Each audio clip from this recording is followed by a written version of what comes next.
Oui, bonsoir, pardon, bonjour la famille. J'espère que vous allez bien. Et tout va bien, non?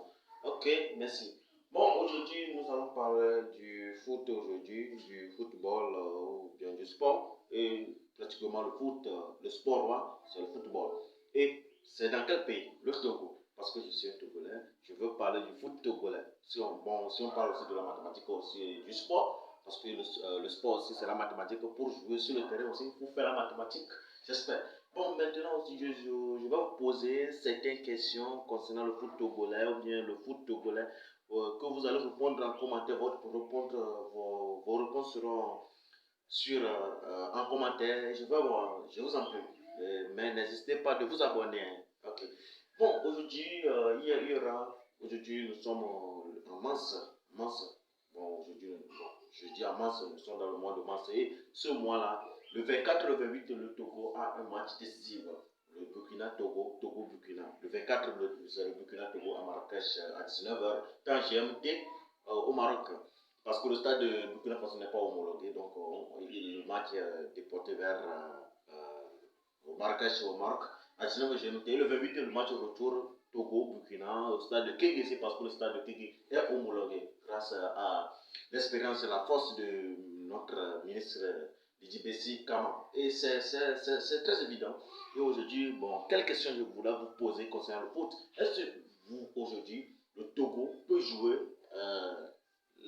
ce match, les deux matchs, les deux confrontations, c'est l'éliminatoire de la CAN 2023 reportée en 2024 en Côte d'Ivoire. Donc, vous voyez que le Togo peut prendre les 6 points au maximum, bien 4 points sur 6 au minimum. Est-ce que vous voyez, comment vous voyez ce match-là? Est-ce que le Togo peut gagner? Et aujourd'hui, bon, pour le moment, le sélectionneur n'a pas encore fait sortir sa liste, et ce qui est un peu, bon, dans cette semaine aussi, les listes vont sortir.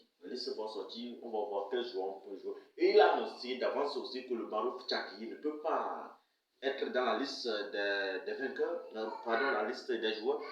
Mais le Tchaki Maroc, c'est un joueur, le pivot du coup franc. Et contre Jess Kabylie, la fois dernière aussi, il a joué le coup franc de 35 mètres, il a marqué le but. Et toutefois, il marque le but par le coup franc. Comment vous voyez ce match décisif?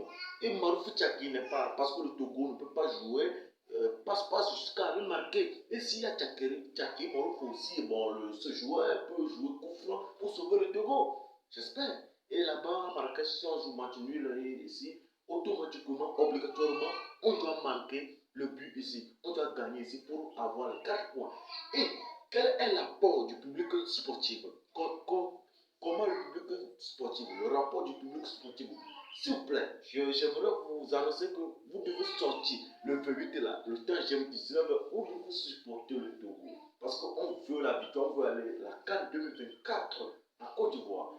Que vos commentaires soient lourds, quoi. Vos réponses soient lourdes dans ce que je dis là. Parce que c'est un match décisif, un match très intéressant. Parce que ça fait 3 ans.